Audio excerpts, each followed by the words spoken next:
सोलापुर जिले के मोहोल तालुका में खरबूज उत्पाद किसान आक्रामक हो गए हैं। किसानों का आरोप है कि खरबूज बीज बेचने वाली कंपनी के कारण उनकी फसल पूरी तरह बर्बाद हो गई।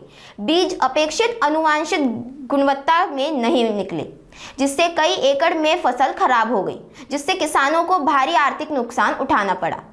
1 एकड़ के करीब 1.5 लाख रुपए खर्च करने के बाद भी किसानों को बाजार में 40 रुपए प्रति किलो के भाव वाले खरबूजे 2 से 5 रुपए में बेचने पड़ रहे हैं। इसी पृष्ठभूमि पर किसानों ने सोलापुर कृषि अधीक्षक कार्यालय पहुंचकर संबंधित कंपनियों पर कार्रवाई की मांग की है। आम्ही अनगर या गावातून आलेलो आहोत। माझ्या प्लॉटवर आहे ना 26 जानेवारी दिवशी हा प्रॉब्लेम दिसला, हा पांढरा कलर बॉबी खरबूजातला। मग समजल्या ठिकाणी मी विजय पवार साहेब म्हणून युनिव्हर्सिटीचे ना सोलापूर जिल्ह्याचे साहेब होते, त्यांना फोन केला, त्यांना शेतात बोलवलं। ते माझ्या शेतात आले, पाहणी केली, प्रॉब्लेम आहे बोलले, आणि तुझ्या एकट्याचंच आहे बोलले। प्रथम प्रॉब्लेम माझ्या प्लॉटवर आलता।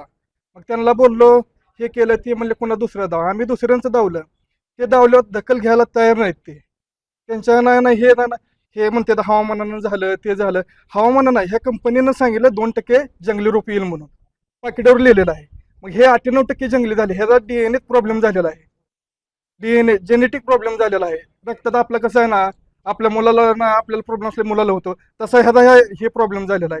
त्याच्यामुळे हे प्रॉब्लेम आला आहे। माझा स्वतःचा ना 3-4 एकर खरबूज आहे, एवढा प्रॉब्लेम आलेला आहे। 1 रुपयाचं उत्पन्न आहे। आज मी ना वाशी मार्केटला ना खरबूज पाठवलं होतं, त्याचं आहे ना तुम्ही ना पट्टी बघा त्याची। आणि व्यापारी काय म्हणतात, हे आणू नका, भाडं पदरनं भरायची वेळ, भाडं पदरनं भरायची गरज आली, हे जंगली माल आहे म्हणतात। नाही समोर बघा, लाईव्ह दिलं मी ना 73 कॅरेट पाठवले होते, 13 रुपये मार्केट आणि 7 रुपये मार्केटने गेलेलं आहे। हे खात नाही, खाण्याला ना हे चांगलं नाही म्हणतात व्यापारी, हे पाठवू नका म्हणतात। मग हे ना असं खरबूज आल्यावर आम्ही शेतकऱ्यांनी करायचं काय? पहिल्यांदा आम्ही ना अतिवृष्टीमध्ये गेलो, संपूर्ण गेलं, आणि आता हे कंपनीनं असं